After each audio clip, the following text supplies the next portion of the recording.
జ్ఞాపకం ఉందా మీకు? ఒక వ్యక్తి రాత్రంతా పెనుగులాడాడు. ఎవరు చెప్పండి?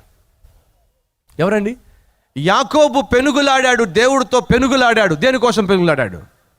ఆశీర్వాదం కోసం. ఓకే, ఆశీర్వాదం కోసం పెనుగులాడాడు. యాకోబుకు ఆస్తిపాస్తులు లేవా? బోల్డ్ అంత ఆస్తిపాస్తులు ఉన్నాయి. అన్నాడు, నేను ఇదిగో ఈ చేతికర్రతో ఈ నది దాటి వచ్చా, కానీ దేవుడు ఈరోజు నాకు ఎన్ని ఒంటెలు ఇచ్చాడు, ఎన్ని గాడిదలు ఇచ్చాడు, ఎన్ని జంతువులు ఇచ్చాడు, ఎంత పనివారిని ఇచ్చాడు, ఎంతగా నన్ను దీవించాడు అనలేదా? సో యాకోబుకి ఏమన్నా ఆస్తి తక్కువ? యాకోబుకి ఏమన్నా సంపద తక్కువ? పనివాళ్ళు తక్కువ? పిల్లలు తక్కువ? ఏమి తక్కువ? యాకోబుకి అర్థమైంది ఏమిటంటే, ఆస్తి పాస్తులు కాదు ఒక వ్యక్తికి ఆశీర్వాదం. ధన ఘనతలు కాదు ఒక వ్యక్తికి ఆశీర్వాదం. పేరు ప్రఖ్యాతలు కాదు ఒక వ్యక్తికి ఆశీర్వాదం. అసలు సిస్సలైన ఆశీర్వాదము ఏదయ్యా అంటే పైనుంచి వచ్చేదే, అది ప్రభువు ఇచ్చేదే, అదే అసలైన ఆశీర్వాదం. కాబట్టి ఆ రాత్రి దేవుడితో పోరాడాడు. నన్ను నువ్వు దీవిస్తే తప్ప, నన్ను నీవు ఆశీర్వదిస్తే తప్ప నేను ఇక్కడి నుంచి వెళ్ళను. ఆశీర్వాదము యొక్క విలువేమిటో యాకోబు కనుగొన్నాడు. ఆశీర్వాదము కొరకు దేవుని సన్నిధిలో పెనుగులాడాడు. దేవుడు ఇంకా ఆ పెనుగులాటలో ఏం చేశాడు? సరే ఆశీర్వదిస్తా కానీ ఇంతకీ మన పేరేంటి, ఇంతకీ నీ పేరేంటి అడిగాడు. అడిగాడా? అడగలేదా? అడిగాడా? ఎందుకు అడిగాడు తెలుసా మీకు? ఒకానొక సమయంలో కొన్ని సంవత్సరాల క్రితము తండ్రి దగ్గరికి ఒక కొడుకు వచ్చాడు, వంట చేసుకుని వచ్చాడు. వచ్చినప్పుడు, అయ్యా బాబు నీ పేరేమిటి అని అడిగాడు. అప్పుడు మన యాకోబు చెప్పాడు, నా పేరు ఏశావు అన్నాడు. అదేమిటి పేరేమో ఏశావు అంటున్నావు, స్వరమేమో యాకోబులా ఉంది, ఒకసారి దగ్గరికి రా అని చెప్పి తడిమి చూశాడు. పాపం అప్పటికి ఇస్సాకు కళ్ళు మందగించినాయి, వృద్ధాప్యంలోకి వచ్చేసాడు. కాబట్టి తడిమి చూశాడు. ఇస్సాకు భార్య అయిన రెబ్కా యాకోబుని ప్రేమించింది, ఇస్సాకేమో ఏశావును ప్రేమించారు. ఇద్దరు ఒక్కొక్కరిని ప్రేమించారు. అక్కడే ఇద్దరిని సమానంగా ప్రేమించవలసినటువంటి తల్లిదండ్రులు ఎందుకో పొరపాటు చేశారు. అంటే ఇస్సాకు పొరపాటు చేశారంటారా? ఎస్, ఇస్సాకు పొరపాటు చేశాడు. ఏ విషయంలో పొరపాటు? ఇద్దరిని కన్నప్పుడు ఇద్దరిని సమానంగా ప్రేమించాలి. ఇస్సాకు ఆ విధంగా పొరపాటు చేశాడు, ఏశావును ప్రేమించాడు. యాకోబునేమో అంతగా ప్రేమించలా, తారతమ్యాలు చూపించాడు. అడుగుతున్నాను ఈరోజు ఈ వాక్యం వింటున్న తల్లులు తండ్రులు, మనం కూడా అంతే కదా. పెద్దోడు అని చెప్పి వాడిని ఎక్కువ చూసుకుని, ఎందుకని రేపు దినాన్ని వాడే కదండి బాధ్యతలు తీసుకోవాల్సింది అని చెప్పి పెద్దోడు అని చెప్పి వాడినేమో తెగ చూసుకుంటాం. చిన్నోడు అని చెప్పి వాడినేమో తెగ అల్లారు ముద్దుగా గారంగా పెంచుతాం. ఎటు కాకుండా పోయేది పాపం మధ్యోడే. ఇస్సాకు తేడా చూపించాడు. బైబిల్లో మీరు జాగ్రత్త చదివినట్లయితే ఇస్సాకు ఏశావు కొరకు ప్రత్యేకమైన వస్త్రాన్ని కూడా కుట్టించాడు. తెలుసా మీకు? ఏశావు కొరకు. మనం అనుకుంటాము యాకోబు యోసేపు కొరకే కుట్టించాడు ప్రత్యేకమైన వస్త్రం అని చెప్పి. కాదు, ఇస్సాకు కూడా కుట్టించాడు ఏశావు కొరకు ప్రత్యేకమైన వస్త్రం. ఉందా బైబిల్లోది? ఆదికాండము 27వ అధ్యాయము, ఆదికాండము 15వ వచనము ఏముంది అక్కడ? మరియు తన జ్యేష్ఠ కుమారుడు ఏశావునకు సొగసైన వస్త్రములు ఇంట తన యొద్ద నుండెను గనుక. సొగసైన వస్త్రాలు గుట్టించాడంటే ఎవరు? ఇస్సాకు. దీన్నే చూస్తూ ఉండేవాడు ఎవరు? యాకోబు. ఏమిటి? మా అన్నంటే మా డాడీకి ఎక్కువ ఇష్టం, నేనంటే తక్కువ ఇష్టం. దాన్నే కాపీ కొట్టి ఆ తర్వాత ఏం చేశాడు? యోసేపునకేమో ప్రశస్తమైన వస్త్రాలు గుట్టించాడు, మిగిలిన వాళ్ళకేమో మామూలు జీతం పెట్టేశాడు. ఇప్పుడు ఏ రీతిగా ఏశావు యాకోబు కొట్టుకున్నారో, శత్రుత్వాన్ని పెంచుకున్నారో, అలాగే ఆ తర్వాత యోసేపు యొక్క సహోదరులు కూడా పెట్టుకున్నారు కదా గొడవలు. ఎందుకని? తండ్రులు చూపించేటటువంటి ప్రేమలో తారతమ్య భేదాలు మంచివి కాదో బైబుల్ సెలవిస్తుంది. తండ్రిలో తల్లిలో పిల్లలను డిఫరెంట్గా ప్రేమించకండి. పిల్లల మధ్య ప్రేమించే విషయాల్లో తారతమ్య భేదాలు చూపించమాకండి. అబ్బాయి అబ్బాయి అని చెప్పి గారాబంతో పెంచకండి. అమ్మాయి అమ్మాయి అని చెప్పి తోలనాడమాకండి. అబ్బాయి ఏమో ప్లస్ అంట, అమ్మాయి ఏమో మైనస్ అంట. అవునా కాదా? ఇది చెప్పుకోవడం కూడా, ఏమండి ఎంతమంది పిల్లలు మీకు? ఒకటి ప్లస్ అండి, ఒకరు మైనస్ అండి. ఏమిటిది? ఆఖరికి ప్లస్ అంటేనేమో కలిసి వస్తుందంట, మైనస్ ఏమో తీసుకెళ్తుందంట. అంటే కూతురేమో తీసుకెళ్ళేది, కొడుకేమో తెచ్చేవాడు. ఒక విషయం మీకు తెలుసా? మీరు మళ్ళీ మాట బాధపడతారు. అలాంటి వాళ్ళు పోయినప్పుడు మొట్టమొదటిగా పరుగున వచ్చేది మైనస్సే. అవునా కదండి? అవునా కదా? తండ్రి కానీ తల్లి కానీ పాపం ఏదైనా అయితే మాత్రం పరుగున వచ్చేది పాపం ఎవరు చెప్పండి? కొడుకా కూతురా? కూతురే. కాబట్టి తండ్రులు తల్లిలో కూతుర్ని తక్కువ చేయమాకండి. చెల్లెళ్ళలో నేను మీ పార్టీయే. తారతమ్య భేదాలు ఇంటిలో మంచివి కాదో. ఏశావునికేమో సొగసైన వస్త్రాలు కుట్టించాడు, యాకోబుని పెద్దగా ఎందుకు పట్టించుకోవాలి? ఏదైతే ఏమైంది, ఏశావుకు ఒంటి నిండా రోమములు కలవాడు గనుక మోసం చేయాల్సి వచ్చినప్పుడు ఒంటి మీద మేక శరీరాన్ని, మేక చర్మాన్ని కప్పుకొని దగ్గరకు వచ్చాడు. బాబు ఎవరు నువ్వు? నేను నాన్న ఏశావును. పేరు ఏశావే కానీ స్వరం మాత్రం యాకోబులా ఉందే. ఒకసారి ఇట్రా.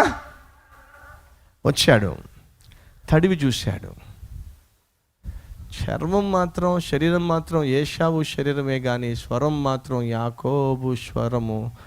యాకోబు స్వరము నిజమే.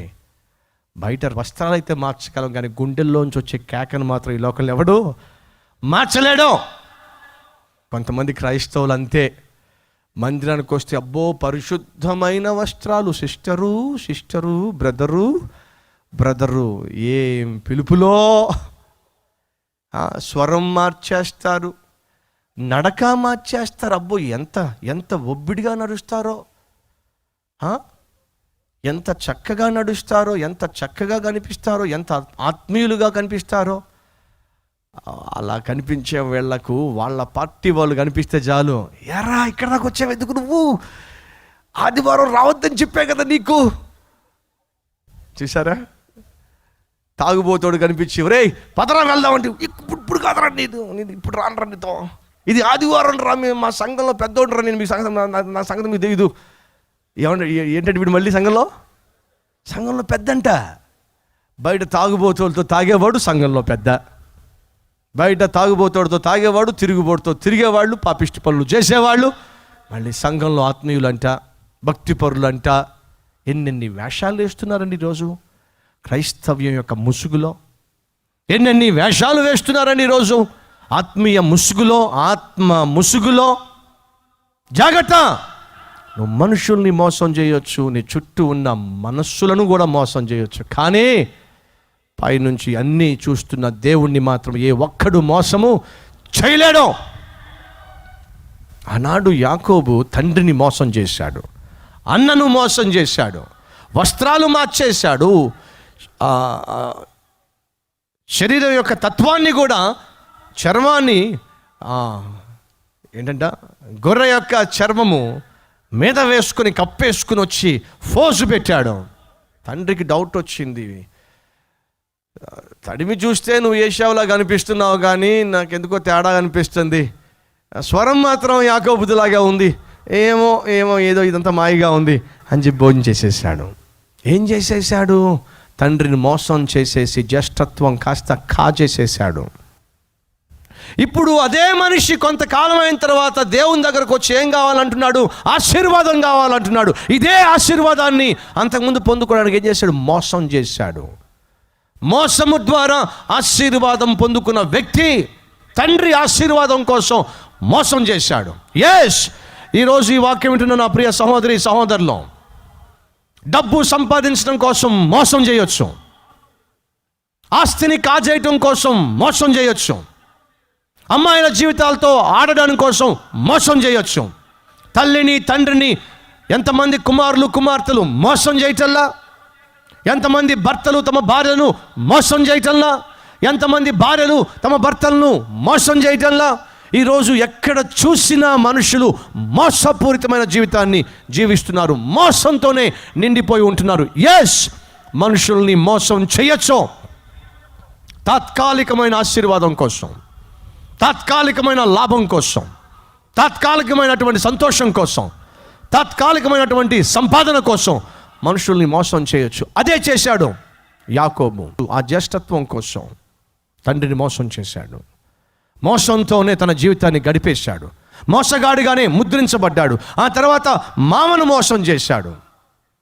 ఆ తర్వాత తన జీవితమే మోసగాడిగా మారిపోయాడు. అటువంటి మోసగాడు మోసంతో సమస్తము సంపాదించిన తర్వాత అర్థమైంది ఏమిటంటే, ఈ మోసము ద్వారా సంపాదించింది ఏది కూడా నాకు శాశ్వతము కానే కాదు.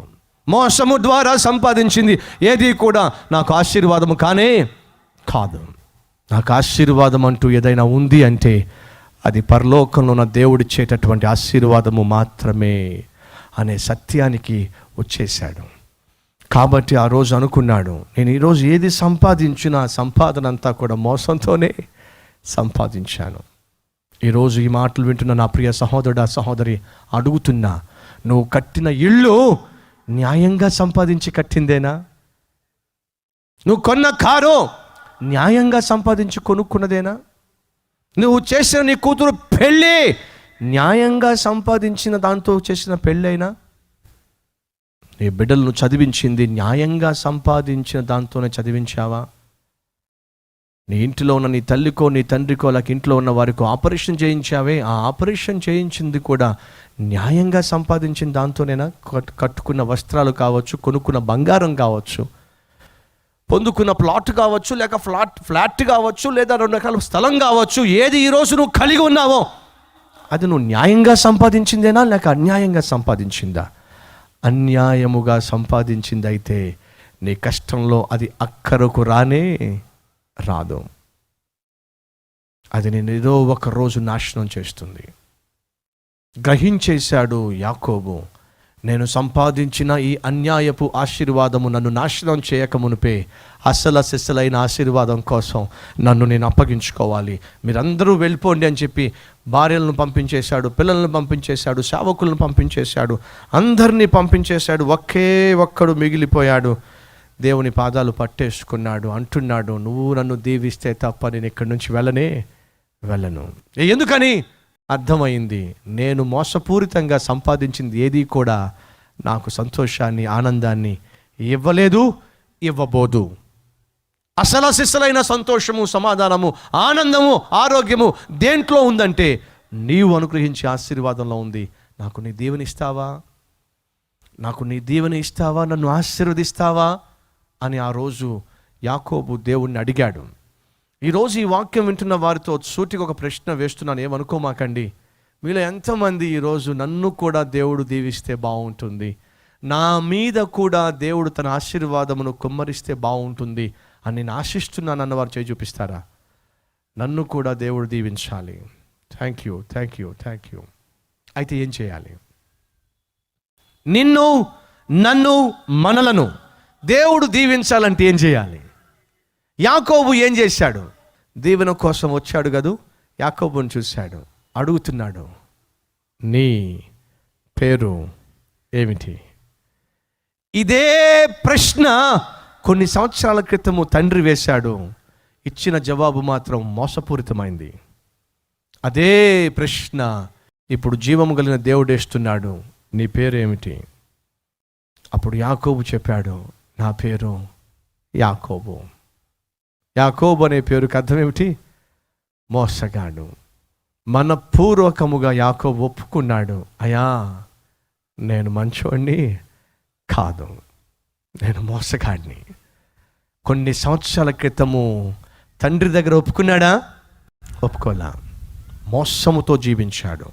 కానీ ఇప్పుడు అసలైన దేవుని యొక్క ఆశీర్వాదం కొరకు అడుగుతున్నటువంటి యాకోబు ఏం వెళ్ళబుచ్చాడు? తన అసల రూపాన్ని వెళ్ళబుచ్చాడు. తన అసల జీవితాన్ని బయట పెట్టాడు. Who are you? ఎవరు నువ్వు? నేను ఒక మోసగాడిని, మోసముతోనే ఇప్పటి వరకు జీవించిన వాణ్ణి, మోసముతోనే అన్నీ సంపాదించిన వాణ్ణి. ఇప్పుడు నాకు కలిగి ఉన్నవన్నీ కూడా మోసం వల్ల వచ్చినవే. దానివల్ల నాకు సంతోషం లేదు, ఆనందం లేదు, సమాధానం లేదు, ఆశీర్వాదం లేదు. అసలైన ఆశీర్వాదము నీ దగ్గరే ఉంది. నాకు ఆ ఆశీర్వాదం కావాలి. అలా ఆ ఆశీర్వాదం కొరకు ప్రాకులాడినప్పుడు దేవుడు వేసిన ప్రశ్నకు యాకోబు మనపూర్వకంగా చెప్పాడు, నేను మోసగాడిని. ఏం చెప్పాలి? వాస్తవంగా ఏశావు అని చెప్పాలిగా. చెప్పాడా? చెప్పలా. అప్పుడు చెప్పాడు ఏశావు అని చెప్పి, మోసగాడు కాబట్టి. ఇప్పుడు చెప్తున్నాడు ఏమని? నేను యాకోబును. ఎందుకని? వాస్తవంలోనికి వచ్చేసాడు. అసలైన స్థితి ఏమిటో గ్రహించాడు. కళ్ళు తెరిచాడు. కళ్ళు తెరిచి దేవుని సందులో కనిపించి అంటున్నాడు, నేను మోసగాడిని, నాలో ఏ మంచితనము లేదు. ఎప్పుడైతే యాకోబు తన మోసపూరితమైన స్థితిని గమనించి తనను తాను దేవునికి అప్పగించుకున్నాడో అప్పుడు దేవుడు అంటున్నాడు, యాకోబు, ఇక మీదట నీ పేరు యాకోబు అని పిలువబడదు, నిన్ను నేను దీవిస్తున్నా, నీ పేరు ఇశ్రాయేలు అని పిలువబడుతుంది అని చెప్పి యాకోబును దేవుడు దీవించాడండి. ఎంతగా దీవించాడో తెలుసా? ఒక వ్యక్తి బాగా పేరు సంపాదిస్తే ఆ వీధికి ఆ వ్యక్తి పేరు పెడతారు. అవునండి. ఒకవేళ ప్రకాష్ గారు ఉన్నారు అనుకోండి, ఆయన ఒక డాక్టర్ అనుకోండి, ఆయన ఫేమస్ డాక్టర్ అనుకోండి, పేదలకు చాలా సేవలు చేశాడు అనుకోండి, అలా సేవలు చేసి చనిపోయాడు అనుకోండి, ఆయన చనిపోయిన తర్వాత ఆ వీధికి డాక్టర్ ప్రకాష్ నగర్ అని పెడతారు. ఇంకా పేరుగాంచిన వ్యక్తి అయితే ఆ ప్రాంతానికి ఆయన పేరు పెడతారు, లేదా ఆ తాలూకాకు ఆ పేరు పెడతారు, లేదా ఆ జిల్లాకి ఆ పేరు పెడతారు. అవునా? ఒక వ్యక్తి ఫేమస్ అయితే ఒక జిల్లాకి కూడా పేరు పెట్టచ్చు. కానీ దేవుడు యాకోబును ఎంతగా దీవించాడో తెలుసా? ఒక దేశమే ఆ పేరున ఈరోజు పిలువబడుతుంది. ఇశ్రాయేలు దేశము అంటున్నాం చూసారా? ఇప్పుడు ఆ ఇశ్రాయేలు దేశము అసలు ఎవరి పేరు తెలుసా మీకు? యాకోబు పేరు. ఎంతగా దేవుడు దీవించాడయ్యా అంటే ఇశ్రాయేలు, ఒక దేశానికే ఆ పేరు. ఎలా సాధ్యమైంది? తన అసలైన స్థితిని దేవుడితో చెప్పుకున్నాడు. ఉన్న ఫలాన వచ్చి దేవుని చేతుల్లో పడ్డాడు. అయ్యా, నేను మోసగాడిని, యోగ్యత లేనివాడిని, మంచితనం లేనివాడిని, ఇలాగే చచ్చిపోతే నాకు సరైన గమ్యస్థానం దొరకదేమో, నాకు నీ ఆశీర్వాదం కావాలి, ఆశీర్వదిస్తావా? నీ దీవెన నాకు కావాలి, నన్ను దీవిస్తావా? దేవుడు దీవించాడు. ఈరోజు ఈ మాటలు వింటున్న నా ప్రియ సహోదరి, నా ప్రియ సహోదరుడా, నువ్వు అంటున్నావేమో, నేను ఒక వ్యభిచారిని, దేవుడు దీవిస్తాడా? నేను ఒక దొంగను, దేవుడు దీవిస్తాడా? నేను ఒక దుర్మార్గుణ్ణి, దేవుడు దీవిస్తాడా? నేను ఒక నరహంతకుణ్ణి, దేవుడు దీవిస్తాడా? నేను ఒక త్రాగుబోతుని, దేవుడు దీవిస్తాడా? నేను ఒక జూదగాణ్ణి, దేవుడు దీవిస్తాడా? నేను ఒక పాపిష్టోణ్ణి, దేవుడు దీవిస్తాడా? నేను ఒక గయ్యాల్ని, దేవుడు దీవిస్తాడా? కొంపలు కూల్చిన దానిని దేవుడు దీవిస్తాడా? అనేక మంది జీవితాలతో ఆటలాడుకున్న దానిని, ఆటలాడిన వాడిని దేవుడు దీవిస్తాడా? సహోదరి, సహోదరుడా, నువ్వేమై ఉన్నావో, ఎటువంటి పాపిష్టి వాడివై ఉన్నావో, ఎటువంటి పాపిష్టి దానివై ఉన్నావో అది నువ్వు గ్రహించి ప్రభువు సన్నిధిలో క్షమాపణ కోరినట్లయితే ఈరోజే నా ప్రభువు ఆ రోజు యాకోబును క్షమించి ఇశ్రాయేలుగా ఎలా దీవించాడో అలాగే నిన్ను కూడా నేను ప్రకటించే దేవుడు క్షమించగలడు, నిన్ను దీవెనకరముగా మార్చగలడు. ఆనాడు 5 రొట్టెలు 2 చేపలు ఏం పొందుకున్నాయి చెప్పండి? ఆశీర్వాదం పొందుకున్నాయి. 5 రొట్టెలు 2 చేపలనే దేవుడు అంత మక్కువతో దీవిస్తే, తన స్వరూపమందు తన పోలిక చొప్పున సృష్టించబడిన మనలను, ప్రాణంగా ప్రేమించిన మనలను, మన కోసం ప్రాణాలే దారపోసేంతగా ప్రేమించబడిన మనలను దేవుడు దీవించడా? ఈరోజు నీ జీవితంలో ఆశీర్వాదం లేకపోవడానికి, ఆరోగ్యం లేకపోవడానికి, సమాధానం లేకపోవడానికి, పడుతున్న కష్టానికి ప్రతిఫలం చూడలేకపోవడానికి, నీ ముందు అనేక సమస్యలు ఉన్నప్పటికీ ఆ సమస్యలు ఒక్కటి కూడా తీరబడకుండా ఉండడానికి కారణం తెలుసా? దేవుని యొక్క ఆశీర్వాదం నీ మీద లేదు. కష్టపడుతున్నా, ప్రయాసపడుతున్నా, సేవ చేస్తున్నా, ఏం చేస్తున్నా ఎందుకు ప్రతిఫలం చూడలేకపోతున్నావంటే నువ్వు చేసే సేవ మీద, సంఘం మీద బహుశా దేవుని ఆశీర్వాదము లేదేమో. అయితే ఏం చేయాలి ఈరోజు? ప్రభువా, ఉన్న ఫలాన నన్ను నీ చేతికి అప్పగిస్తున్నా. నా ఇంట్లో ఉన్న పెద్ద సమస్య, నాకున్న చిన్న జవాబు కానీ నీ చేతిలో పెడుతున్నా. నన్ను ఆశీర్వదిస్తావా? నా కుటుంబాన్ని ఆశీర్వదిస్తావా? నాది చిన్న ఉద్యోగము, 3,000 రూపాయల జీతము, కానీ నువ్వు ఆశీర్వదిస్తావా? నా దేవుడు నీ చిన్న ఉద్యోగాన్ని దీవిస్తే ఎంతగా దీవించబడతావో, చిన్న వ్యాపారాన్ని దీవిస్తే ఎంతగా దీవించబడుతుందో. ఒక వ్యక్తి పళ్ళపొడి పౌడర్ అమ్ముకునేవాడు. ఏమమ్ముకునేవాడు? పళ్ళపొడి పౌడర్ అమ్ముకునేవాడు. పడవల్లోనూ వాడల్లోనూ తిరుగుతూ, ఆ వాడల్లో పడవల్లో ఉండే వాళ్ళకి పళ్ళు తోముకోవడానికి పళ్ళపొడి కావాలి కాబట్టి ఆ పళ్ళపొడి తయారు చేసుకుని వాళ్ళకి అందరికీ ఇచ్చుకుంటూ ఉండేవాడు. అలా అమ్ముకుంటూ ఉండేవాడు. ఎవరో చెప్పారట, ఇలా అమ్ముకుంటూ తిరుగుతున్నావు కదా, ఇట్రా అని చెప్పన్నాడట. నువ్వు పళ్ళ కోసం, శుభ్రం కోసం నువ్వు ప్రాకులాడుతున్నావు, కానీ నీ హృదయం శుభ్రం గురించి ఆలోచించావా అని అడిగాడట. దాని గురించి ఆలోచించలా, ముందు హృదయాన్ని శుద్ధి చేసుకో, ఆటోమేటిక్గా దేవుడు నిన్ను దీవిస్తాడని చెప్పంటే, ఏ దేవుడు దీవిస్తాడంటే యేసుక్రీస్తు దీవిస్తాడు. నీ హృదయాన్ని శుద్ధి చేస్తాడు, నీ హృదయాన్ని పరిశుద్ధపరుస్తాడు. ఆయనకు నీ జీవితాన్ని అప్పగించుకో. పళ్ళ పొడి లేకుండా పళ్ళు శుభ్రంగా ఉంటాయా? ఉండవు. క్రీస్తు రక్తము లేకుండా నీ పాపం కూడా పవిత్రము కాదు. నీకు మనుషులకు పళ్ళపొడి ఎలా కావాలో పాపిష్టోడికి క్రీస్తు రక్తం కూడా అలాగే కావాలి. ఆ రక్తాన్ని నువ్వు ఈరోజు అడిగి నీ హృదయాన్ని కడుక్కో అని అంటే, ఆ రోజు తన జీవితాన్ని ఆ యేసుక్రీస్తుకు అప్పగించి క్రీస్తు రక్తంలో తనను తాను కడుక్కున్నాడు. అప్పుడు చెప్పాడట, నువ్వు సంపాదించే సంపాదనలో దశమ భాగాన్ని ఆ దేవునికి, ఆ దేవుని యొక్క రాజ్య సువార్త వ్యాప్తి కొరకు ఇవ్వు, దేవుడు దీవిస్తాడని చెప్పంటే, అలాగే అని చెప్పి తన జీవితాన్ని దేవుడికి అంకితం చేశాడంట. తన వ్యాపారాన్ని కూడా, ఏ వ్యాపారము? పళ్ళపొడి వ్యాపారము, చిన్న వ్యాపారం, పొట్లాలు కట్టుకునే వ్యాపారం, దాన్ని తీసుకెళ్ళి దేవునికి అప్పగించాడట. తనను తాను కూడా దేవుడికి అప్పగించుకున్నాడట. అయ్యా, నన్ను నీకు అప్పగించుకుంటున్నా, నన్ను దీవించు నాయన. దేవుడు దీవించాడట. ఆ పళ్ళపొడి అమ్ముకున్న ఆ వ్యక్తి ఈరోజు ఎంతగా దీవించబడ్డాడంటే, ప్రతి ఇంటిలో కనిపిస్తాడు. చెప్పండి, ఎవరండి? కోల్గేట్. మీరు పేస్ట్ ఉందే కోల్గేట్ అని, ఆ పేస్ట్ పేరు కోల్గేట్ కదా, అది యాక్చువల్గా ఒక వ్యక్తి పేరు. ఎవరో వ్యక్తి? కోల్గేట్ అనే వ్యక్తి. ఎంతగా దీవించబడ్డాడు. ఈరోజు కోల్గేట్ లేని దేశము లేదేమో, కోల్గేట్ లేని పట్టణము లేదేమో, అంతగా దీవించబడ్డాడు. ఎలా? చేస్తున్న చిన్న వ్యాపారాన్ని దేవుని చేతికి అప్పగించాడు. తన చిన్న జీవితాన్ని దేవునికి అప్పగించాడు. సహోదరుడా, సహోదరి, నీ వ్యాపారం చిన్న వ్యాపారమేమో, దేవునికి అప్పగించు. ఉదయమే లేచి ఆ వ్యాపారాన్ని, ఉదయమే లేచి నీ జీవితాన్ని, ఉదయమే లేచి నీ కుటుంబాన్ని, ఉదయమే లేచి నీ సేవను, సంఘాన్ని ప్రభు పాదాల దగ్గర పెట్టి, ప్రభువా మమ్మల్ని దీవించు నాయన, మమ్మల్ని దీవెనకరముగా మార్చు ప్రభువా అని ప్రార్థించిన నాడు నా ప్రభు దీవిస్తాడు. బహుగా దీవిస్తాడు, విస్తారముగా దీవిస్తాడు.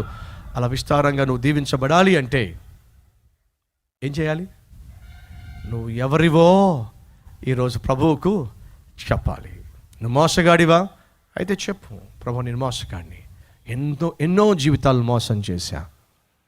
అక్రమముగా డబ్బు సంపాదించిన వాడివా? చెప్పు దేవుడికి, అక్రమముగా డబ్బు సంపాదించాను, అన్యాయముగా డబ్బు సంపాదించాను, అబద్ధములు ఆడి డబ్బు సంపాదించాను, జీవితాలు నాశనం చేసి ఈరోజు ఈ విధంగా జీవిస్తున్నాను, నన్ను క్షమిస్తావా?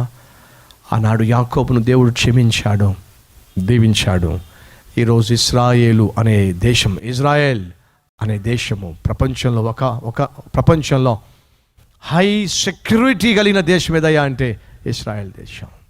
బహుజ్ఞానము కలిగిన మనుషులు ఎక్కడుంటారయ్యా అంటే ఇజ్రాయెల్ దేశంలో. చిన్న దేశమే, కానీ ప్రపంచాన్ని కదిలించగలిగినటువంటి శక్తి కలిగిన దేశం. ఆ దేశానికి ఆ పేరు ఎలా వచ్చింది? యాకోబు. ఎంతగా దీవించబడ్డాడు, అతని పేరే పెట్టారు దేశానికి. ఎందుకని? దేవుని ఆశీర్వాదము యాకోబు మీద ఉంది. ఈరోజు మనస్ఫూర్తిగా ప్రభుని అడుగుతావా?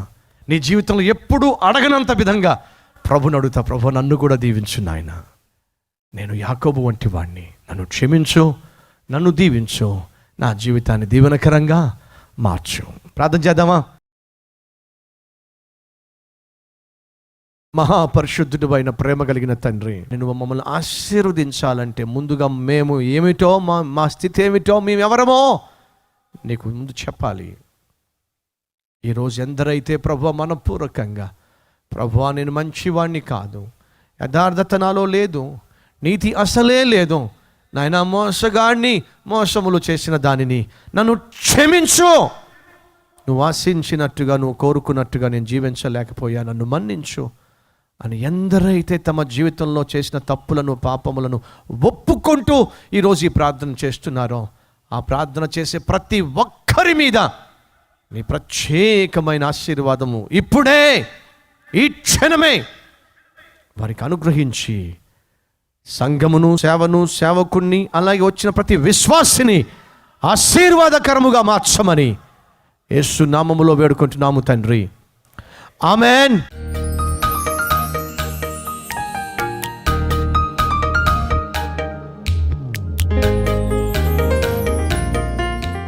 నేను ప్రతిరోజు త్రాగుతూ వ్యభిచారం చేస్తూ బహుభయంకరంగా జీవించేవాణ్ణి. ఒకరోజు కల్వరీశ్వరం చూశాను. నీచమైన, హీనమైన, అందరి చేత ఛీ అనిపించుకునే స్థితిలో ఉన్న నాతో దేవుడు దైవజనుల ద్వారా మాట్లాడి, గత 8 సంవత్సరాలుగా నేను కలిగి ఉన్న పాప బంధకముల నుండి దేవుడు నన్ను విడిపించాడు. ఇప్పుడు మేము కుటుంబ సమేతముగా మందిరానికి వస్తున్నాం. ఎంత మంచివాడండి మన దేవుడు. ఆ దేవుని వాక్యంలో ఎంత శక్తి ఉందండి. ప్రతిరోజు త్రాగుబోతుగా ఉన్నాడు, వ్యభిచారం చేస్తూ ఉన్నాడు, బహుభయంకరంగా జీవించేవాడు, అందరి చేత ఛీ అనిపించుకున్నవాడు, పాడైపోయి 8 సంవత్సరాలుగా ప్రతి విధమైన పాప బంధకంలో బానిస అయిపోయిన వాడు. అటువంటి జీవితం జీవిస్తున్న వ్యక్తిని చెప్పండి, ఎవరు మార్చగలరు? ఒక అలవాటు కాదు, ఎన్నో అలవాట్లు, అనేక పాపముల చేత బంధించబడిన వాడు. ఏం చేస్తే మారతాడు? ఎవరు చెప్తే మారతాడు? 8 సంవత్సరాలుగా పాప బంధకాల్లో పడిపోయినవాడు. దయచేసి గమనించండి. ఒక పాపములో జీవించేవాడు, ఒక అలవాటుకు బానిస అయిపోయిన వాడు, ఒక గోతిలో పడిపోయిన వాడితో సమానం. గోతిలో పడిపోయిన వాడు ఏం చేస్తే పైకి వస్తాడు చెప్పండి? ఏం చేసినా పైకి రాలేడు. 10 అడుగులు లోతున్న గోతులో పడిపోయిన వాడు ఎంత గట్టిగా జంప్ చేస్తే బయట రాగలడు? ఎంత గట్టిగా ఏడిస్తే బయటికి రాగలడు? ఎంత గట్టిగా అరిస్తే బయటికి రాగలడు? ఎంత గట్టిగా ప్రయత్నం చేస్తే బయటికి రాగలడు? ఒకవేళ చొక్కా పట్టుకుని చేయబట్టుకుని తను లేపుకుంటే పైకి రాగలడా? లేదు జుట్టు పట్టుకుని పైకి లేపుకుంటే రాగలడా? ఇంపాసిబుల్. ఈరోజు పాపము చేత, అపరాధముల చేత చచ్చిన వారు, పాప బంధకాల్లో బందీలైపోయిన వాళ్ళు ఏం చేసినా వారు ఆ స్థితిలోంచి బయటకు రావడం సాధ్యం కాదు. ఎందుకంటే వారు దొంగ ఊబిలో కూరుకుపోతున్నారు. అటువంటి సమయంలో కల్వరీశ్వరాన్ని చూశాడు. కల్వరీశ్వరం ద్వారా ప్రకటిస్తున్న దివ్యమైన దేవుని వాక్యాన్ని విన్నాడు. వినండి, ఒక్క దేవుని వాక్యములోనే పాపిని తన పాపిష్టి స్థితిలో నుంచి బయటకు తీసుకురాగలిగిన శక్తి ఒక్క జీవము కలిగిన దేవుని వాక్యంలో మాత్రమే ఉంది. పరిశుద్ధ గ్రంథంలో పాపిని తన పాపము నుంచి విడిపించే శక్తి ఉంది. ఏ దాసుడైతే, ఏ బోధకుడైతే, ఏ దైవజనుడైతే దేవుని వాక్యము ఏ పరిశుద్ధాత్మ దేవుడు లిఖింపచేశాడో ఆ పరిశుద్ధాత్మతో నింపబడి పరిశుద్ధాత్మ శక్తితో ఆ వాక్యాన్ని బోధించినప్పుడు అది వెళ్ళి హృదయంలో ఉన్న పాపాన్ని ప్రక్షాళన చేసి ఆ వ్యక్తిని పవిత్రునిగా మార్చి దేవుని బిడ్డగా చేసే శక్తి ఒక్క వాక్యానికి మాత్రమే ఉంది. 8 సంవత్సరాలుగా పతనమైపోయిన ఈ వ్యక్తట కల్వరీశ్వరాన్ని చూశాడట. ఆ వాక్యాన్ని విన్నప్పుడట తనలో ఉన్న ప్రతి విధమైన పాప బంధకంలో నుంచి అతడు విడిపించబడ్డాడట. కుటుంబ సమేతముగా దేవుని మందిరానికి వస్తున్నాడట. ఒక్క భర్త మారితే కుటుంబం అంతా మందిరానికి రావడం, ఒక సహోదరి మారితే తన కుటుంబాన్ని మందిరానికి తేవడం, అది ఎంత గొప్ప ధన్యత అండి. అడుగుతున్నాను భర్తలు, అడుగుతున్నాను భార్యలు, మీరు మారారా? మారినట్లయితే కుటుంబ సమేతముగా దేవుని సంధికి వస్తున్నారా? నేను కుటుంబంగా దేవుని సంధికి వస్తున్నాను అన్న వారు చూపించండి. వండర్ఫుల్. దేవునికి మహిమ కలుగునుగాక. Address Calvary, post box number 30, Kukatpally, Hyderabad 72.